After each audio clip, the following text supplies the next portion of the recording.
தென்காசி மாவட்டம் சங்கரன்கோவில் சுற்றுவட்டார பகுதிகளில் 1 மணி நேரத்திற்கும் மேலாக கனமழை வெளுத்து வாங்கியது. இதன் காரணமாக சங்கரநாராயணன் கோயிலுக்குள் மழைநீர் புகுந்ததால் பக்தர்கள் சிரமமடைந்தனர்.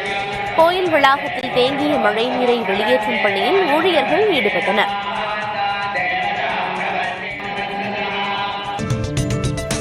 சேலம் மற்றும் சுற்றுவட்டார பகுதிகளில் பெய்த கனமழையால் வெப்பம் தணிந்தது. அம்மாப்பேட்டை, பொன்னம்மாப்பேட்டை, எருமாபாளையம் உள்ளிட்ட பகுதிகளில் சுமார் அரை மணி நேரம் கனமழை பெய்தது. இதனால் வெப்பம் தணிந்து குளிர்ச்சியான சூழல் நிலவியது.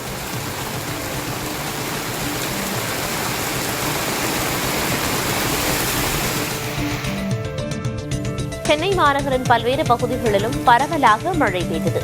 குறிப்பாக மாதவரம், புழல், கொளத்தூர், செங்குன்றம், மூலக்கடை சுற்றுவட்டார பகுதிகளில் கனமழை வெளுத்து வாங்கியது. 20 நிமிடங்களுக்கும் மேலாக பெய்த மழை காரணமாக சாலையில் தண்ணீர் பெருக்கெடுத்தது.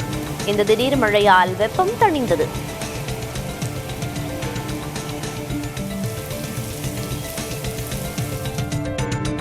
நெல்லை மாவட்டம் மணிமுத்தாறில் பெய்த கனமழையால் நெல்மணிகள் நனைந்து சேதமடைந்தன. அயன் சிங்கம்பட்டி, ஜமீன் சிங்கம்பட்டி ஆகிய பகுதிகளில் நெல் அறுவடை பணிகள் நடைபெற்று வருகின்றன. இந்த நிலையில் கனமழையால் அறுவடை பணிகள் பாதிக்கப்பட்ட நிலையில் கொள்முதலுக்காக வைக்கப்பட்டிருந்த நெல்மணிகள் மழையில் நனைந்தன. இதனால் விவசாயிகள் கலக்கமடைந்துள்ளனர்.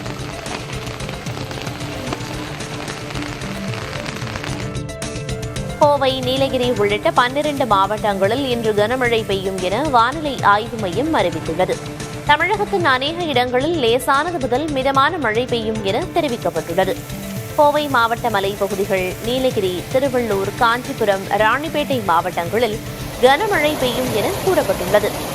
திருவண்ணாமலை, கள்ளக்குறிச்சி, சேலம், தருமபுரி, ஈரோடு, தேனி மற்றும் திண்டுக்கல் மாவட்டங்களில் கனமழை பெய்யக்கூடும் என தெரிவிக்கப்பட்டுள்ளது.